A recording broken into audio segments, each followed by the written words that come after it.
Hello, my dear students. How are you all? I hope that you are happy, healthy, and fantastic. You are welcome to Symbolic Education. Symbolic Education में आपका स्वागत है. Dear students, आज की इस class के अंदर हम आपकी 9th क्लास के इंग्लिश की बुक मोमेंट के चैप्टर नंबर 5 को स्टडी करने जा रहे हैं, जिसका नाम है द हैप्पी प्रिंस, यानी कि प्रसन्न राजकुमार. इस कहानी के अंदर जो ये हैप्पी प्रिंस है, ये कोई जीवित व्यक्ति नहीं है, यह एक प्रतिमा है, यह एक स्टेचू है.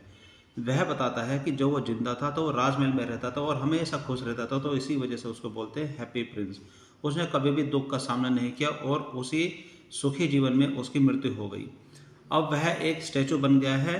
नगर के लोगों ने उसको उस नगर के सबसे ऊंचे पिलर पर यानी कि एक स्तंभ पर रख दिया है, जिससे कि वह अपने पूरे नगर को अच्छे तरीके से देख सकता है. अब उसको अपने नगर की हकीकत का पता चलता है कि उसके नगर में कितनी कुरूपता है, कितनी गरीबी है, कितनी दरिद्रता है. और इस स्थिति में अब वो लोगों की सहायता करना चाहता है. तो उसकी सहायता करने के लिए कौन उसकी सहायता करता है, कौन उसका साथ निभाता है, तो यही सारी बातें इस पूरी कहानी के अंदर लिखी हुई है. तो आइए अब हम इस चैप्टर को शुरू करते हैं और देखते हैं इसके अंदर लेखक ने क्या क्या बातें शामिल की हैं. So let's start. इस चैप्टर को शुरू करते हैं और सबसे पहले पढ़ते हैं इस चैप्टर की आउटलाइन को और देखते हैं इसके अंदर क्या लिखा हुआ है. इसके अंदर लिखा हुआ है कि the happy Prince was a beautiful statue, यानी कि हैप्पी प्रिंस एक बहुत ही सुंदर प्रतिमा थी, बहुत ही सुंदर स्टैचू था. He was covered with gold. उस स्टैचू के चारों तरफ यानी कि उस प्रतिमा की चारों तरफ सोना लगा हुआ था, सोने की परत थी. He had sapphires for eyes. और आंखों के लिए उस स्टैचू में बहुत ही कीमती नीलम नाम का एक पत्थर लगा हुआ था, जो कि बेश कीमती है, बहुत ही कीमती होता है. And a Ruby in his sword. और उसकी तलवार के मुठ पर एक रूबी नाम की लाल मणि लगी हुई थी, वह भी बेश कीमती होती है. आगे इसमें लिखा है कि why did he want to part with all the gold that he had.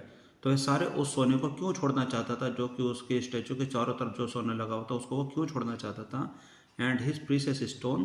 और जो कीमती पत्थर, जो कीमती बेश कीमती पत्थर उस स्टैचू के अंदर लगे हुए थे, जो कि उसकी आंखों के जगह पर लगे हुए थे नीलम, और जो उसकी तलवार के मुठ के अंदर लगा हुआ था लाल मणि, वह उन सारी चीज़ों को क्यों छोड़ना चाहता था. तो आइए अब इस चैप्टर को स्टडी करते हैं और जानते हैं सारे सवालों के आंसर क्या है. कि हाई अबाउ द सिटी, यानी कि नगर के ऊपर, ऑन द टॉल कॉलम, एक ऊंचे कॉलम पर यानी कि एक ऊंचे स्तंभ पर, stood the statue of happy prince. Happy prince के स्टैचू को स्थापित किया गया था.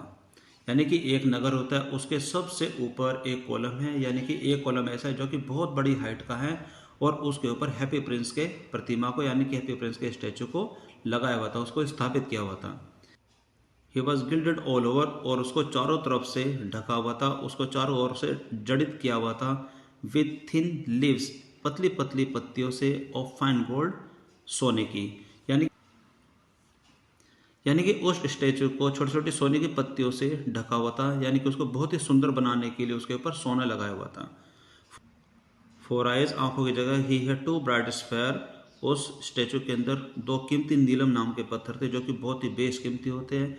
And a large red Ruby glowed on his sword hilt. और उसकी तलवार के मुठ पर एक बहुत बड़ी लाल मणि, जिसका नाम रूबी होता है, उसको जड़ित किया गया था. यानी कि इसमें यह बताया गया कि नगर में सबसे ऊंचे स्थान पर यानी कि एक बहुत ऊंचे स्तंभ पर हैप्पी प्रिंस का स्टैचू लगाया हुआ था. उस स्टैचू के चारों तरफ सोने की परतें लगाई हुई थी, और आंखों की जगह दो कीमती नीलम नाम के पत्थर लगाए हुए थे, जो कि बहुत ज़्यादा कीमती होते हैं. और उसकी तलवार के मुठ पर एक लाल मणि, रूबी नाम की लाल मणि को लगाया हुआ था. इन सारी चीज़ों से हैप्पी प्रिंस के स्टैचू को बहुत ही सुंदर बनाया गया था. इसमें आगे लिखा है कि वन नाइट, एक रात की बात है. There flew over the city a little swallow. एक स्वेलो एक छोटा पक्षी होता है, जिसको हम हिंदी में बोलते हैं अबाबिल. वह उस शहर के ऊपर से उड़ा. एक रात की बात है. And his friend had gone away. और जो उसके साथी थे, उस पक्षी के जो साथी थे, वो बहुत दूर चले गए थे टू इजिप्ट, इजिप्ट की यात्रा के लिए. 6 वीक्स बिफोर, यानी कि 6 सप्ताह ही पहले. आगे इसमें लिखा है कि but he had stayed behind. लेकिन वो पीछे रह गया. Then he decided to go to Egypt too. तो उसके बाद उसने भी इजिप्ट जाने का निर्णय लिया. आगे इसमें लिखा है कि ऑल डे लॉन्ग ही फ्लू. वह पूरे दिन उड़ा, उसने पूरे दिन उड़ान भरी. And at night time. और रात के समय पर ही अराइव्ड एट द सिटी. और रात के समय पर वह उस हैप्पी प्रिंस वाले नगर में आ गया था. Where shall I put up. मैं कहाँ रहूँगा, उसने कहा. He said. I hope the town has made preparation. उसने आशा जताई. उसने कहा कि मुझे आशा है कि इस नगर ने पूरी तैयारी कर ली है. Then he saw the statue on the tall column. और फिर उसने हैप्पी प्रिंस का वह स्टैचू एक ऊंचे स्तंभ पर देखा और फिर उसने निर्णय लिया, I will put up there, मैं यहाँ रहूँगा। ही क्राइड, उसने जोर से बोला, it is fine position with plenty of fair air, यह बहुत ही अच्छी जगह है जहाँ पर पूरी तरीके से उसको हवा भी लगेगी, यानी कि एक ऐसी जगह जहाँ पर पूरी तरीके से उसको हवा लगेगी, हवादार जगह है। तो उसने देखा कि यह बहुत अच्छी जगह है, मैं यहीं रहूँगा। सो ही अलाइटेड, इसलिए वो नीचे उतर गया, जस्ट बिटवीन, ठीक बीचों बीच, the feet of the happy prince, happy prince के स्टैचू के पैरों के ठीक बीचों बीच वह ऊपर से नीचे उतर गया। आगे वो कहता है कि I have a golden bedroom, यानी कि मेरे पास एक सोने का बेडरूम है, सोने का शयन कक्ष है। ही सेड, उसने कहा, क्योंकि उस स्टैचू के चारों तरफ सोना लगा हुआ था तो उसने कहा कि मेरे पास आज सोने के लिए सोने का बेडरूम है। सॉफ्टली टू हिमसेल्फ, उसने धीरे से अपने आप को कहा। एज ही लुकड अराउंड, जब उसने चारों तरफ देखा तो उसने ऐसा कहा। एंड ही, आगे इसमें लिखा है and he prepare to go to sleep, और उसने सोने की तैयारी की। But just as he was putting his head under his wings, और जैसे वह सोने के लिए अपने सिर को अपने पंखों के बीच रखने जा रहा था, रखने ही वाला था, ए लास्ट ड्रॉप ऑफ वाटर, एक बहुत बड़े पानी की बूंद, फेल ऑन हिम, उसके ऊपर गिरी। व्हाट अ क्यूरियस थिंग, बड़ी अजीब बात है। ही क्राइड, उसने जोर से बोला, वह चिल्लाया।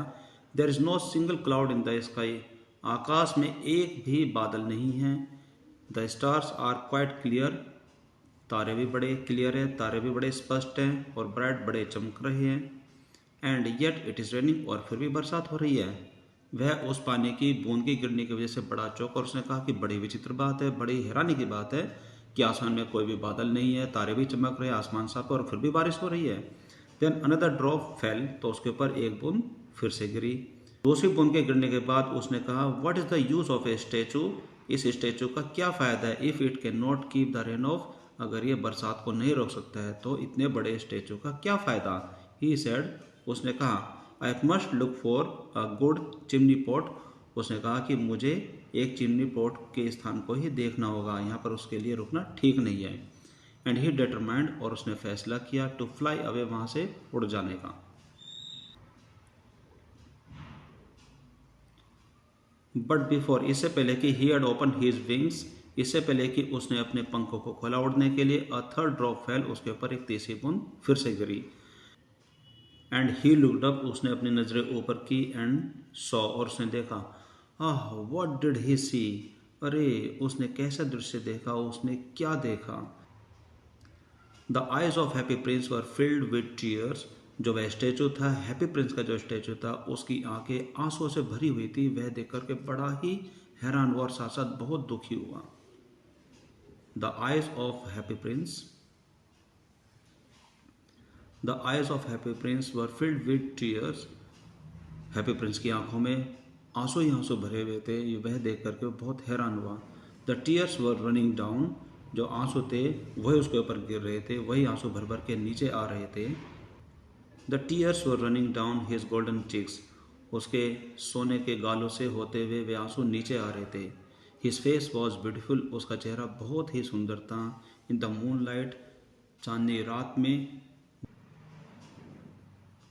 His face was so beautiful, happy Prince का चेहरा बहुत ही सुंदर था, वह बहुत सुंदर लग रहा था। वह इतना सुंदर लग रहा था कि इन द मून लाइट, उस चांदनी रात में, दैट द लिटिल स्वेलो, कि वह छोटा पक्षी जो अबाबिल था, वॉज फिल्ड विद पिटी, वह दया करुणा से भर गया और उसको बहुत दया आ गई उसके ऊपर।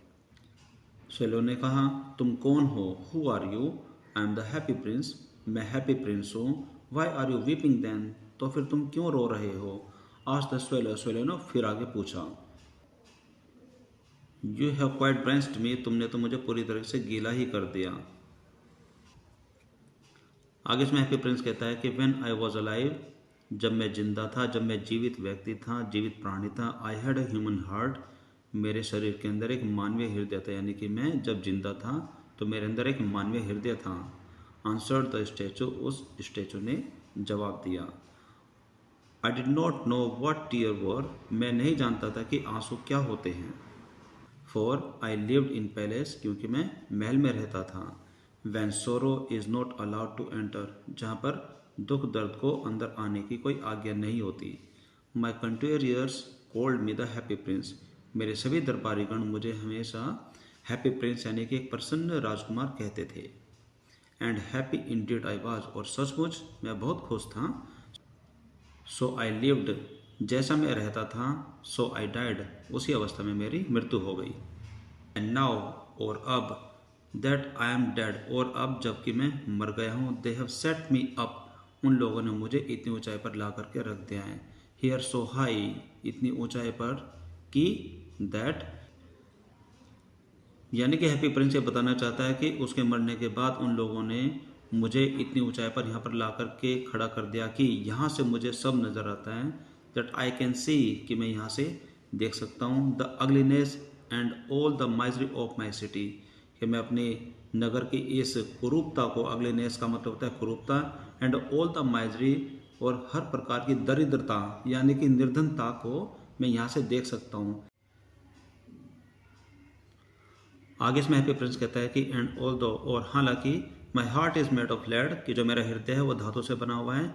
येट, फिर भी, I can't choose but weep, लेकिन मैं रोने के अलावा कुछ और नहीं कर सकता हूँ। कि जब उसने अपने नगर की दरिद्रता और कुरूपता को देखा तो उसका बहुत ही दुख हुआ, और वो कहता है कि मैं सब देख करके रोने के अलावा और कुछ नहीं कर सकता हूँ।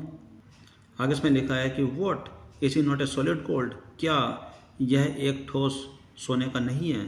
Said the swallow to himself, उस अबाबील पक्षी ने खुद से कहा कि क्या यह एक पूरी तरीके से सोने की मूर्ति नहीं है, यह ठोस मूर्ति नहीं है।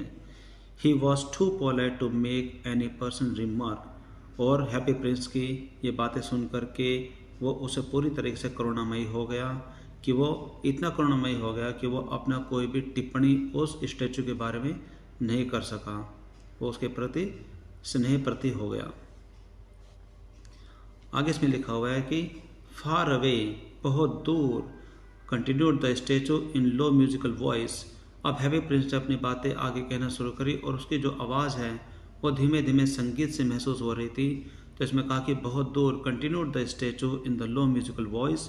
फार अवे, बहुत दूर, इन ए लिटिल स्ट्रीट, एक छोटी सी गली में, there is a poor house, वहाँ पर एक गरीब घर है। One of the window is open, उस घर की एक खिड़की खुली हुई है। एंड थ्रू इट, और इस खिड़की के द्वारा, I can see a woman, मैं एक महिला को देख सकता हूँ। सिटेड एट टेबल, टेबल पर बैठे हुए। यानी कोई कहता है कि बहुत दूर एक गली में एक गरीब घर है, उसकी एक खिड़की खुली हुई है, और मैं उस खिड़की से एक महिला को देख सकता हूँ जो कि टेबल पर बैठी हुई है। हर फेस इज थिन एंड वोन, उसका चेहरा दुबला पतला है और वोन, और सूखा पड़ा, उसके चेहरे पर झुर्रियाँ पड़ी हुई है। And she has course and red hands, और उसके बहुत ही गंदे और लाल हाथ हैं। ऑल प्रिक्ड बाय द निडल, उसके हाथ सुई से बिंदे हुए, यानी कि जगह जगह सुइयों का निशान है। For she is stream stress, क्योंकि वह एक दर्जिन है, क्योंकि वह लेडी टेलर है। आगे में लिखा है कि सेज एम्ब्रॉयडिंग फ्लावर्स, वह कपड़ों पर फूलों को काट रही है, यानी कि फूल बना रही है।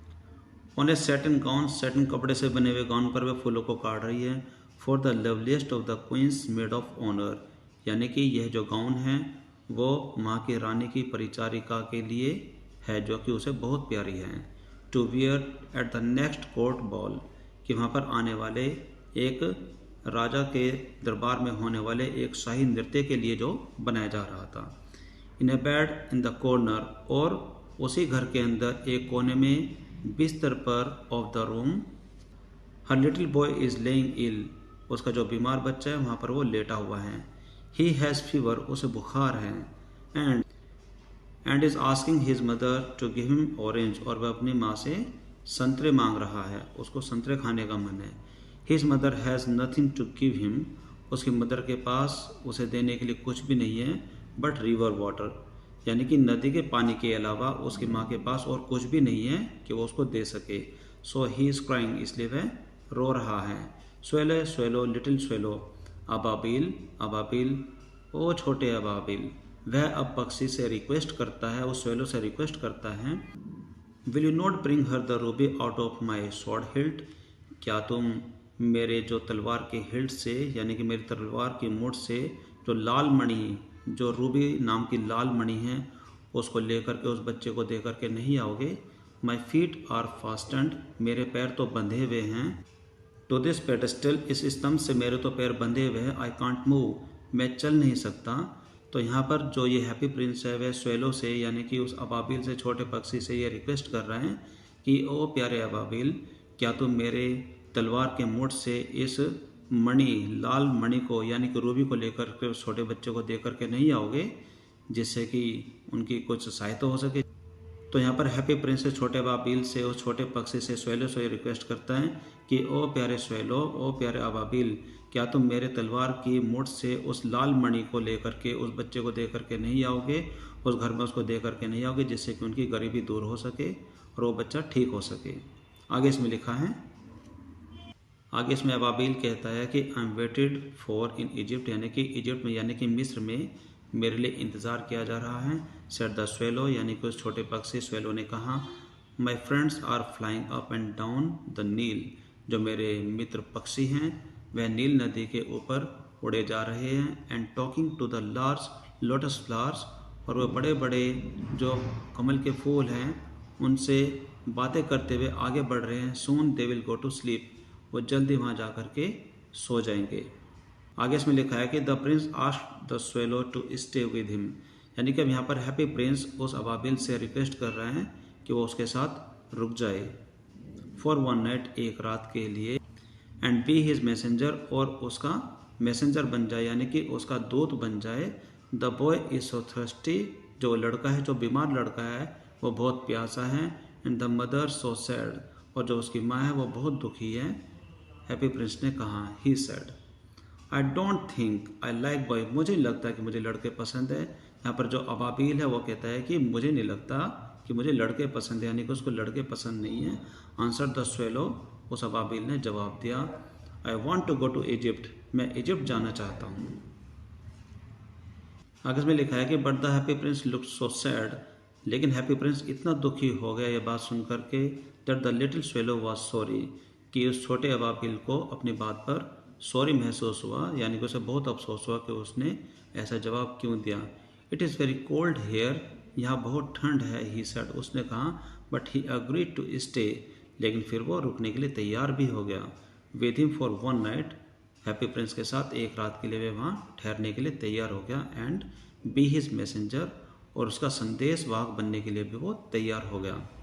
आगे इसमें लिखा है कि thank you little swallow, said the Prince, happy prince ने कहा, धन्यवाद little swallow. The swallow picked out the great Ruby from the Prince sword, जो स्वेलो है उसने उस हैप्पी प्रिंस की तलवार से वो लाल मणि को अपनी चोंच में लिया। एंड फ्लू अवे, और उसे लेकर के वो उड़ गया। With it in his beak, अपनी चोंच में ले हुए उसको उड़ गया। Over the roof of the town, और the roof of the town, वह अबाबिल उस मणि को नगर की छतों के ऊपर से लेकर के उड़ा। और वो आगे बढ़ता है, he passed by the cathedral tower, वह वहाँ गिरजाघर के मीनार के पास से गुजरा। Where the white marble angels were sculptured, he passed by the cathedral tower, और वह उड़ते हुए वहाँ के जो गिरजाघर का मीनार था वहाँ से वो गुजरता है। Where the white marble angels were sculptured, जहाँ पर सफ़ेद संगमरमर का पत्थर लगा हुआ है और उसके ऊपर देवी देवताओं को, देवगण को उकेरे हुए हैं, यानी कि उस पर खुदे हुए हैं। ही पास्ड बाय द पैलेस, वह वहाँ महल के पास से गुजरा। And heard the sound of the dancing, और वहाँ नृत्य करने की आवाज़ को उसने सुना। अब a beautiful girl came out on the balcony, एक सुंदर कन्या बालकनी पर आती है। विद हर लवर, अपने प्रेमी के साथ। I hope my dress will be ready, और फिर वो कहते हैं कि आई होप, मुझे आशा है, my dress will be ready in time, कि जो मेरी जो ड्रेस है वो समय पर तैयार हो जाएगी। फॉर द स्टेट बॉल, और स्टेट में शाही नृत्य जो होने वाला है उसके लिए। सी सेड, उसने अपने प्रेमी से कहा। आई हैव ऑर्डर्ड फ्लावर्स, मैंने फूलों का आदेश दिया है। To be embroidered on it, कि मेरी जो ड्रेस है उसके ऊपर फूलों को उकेरा जाए, यानी कि फूलों को काढ़ा जाए, मैंने ऐसा आदेश दिया हुआ है। But the seamstress are so lazy, लेकिन जो महिलाएं जो टेलर होती हैं, जो दर्जन जो होती है, वो बहुत आलसी होती है, वो ऐसा अपने प्रेमी से कहती है।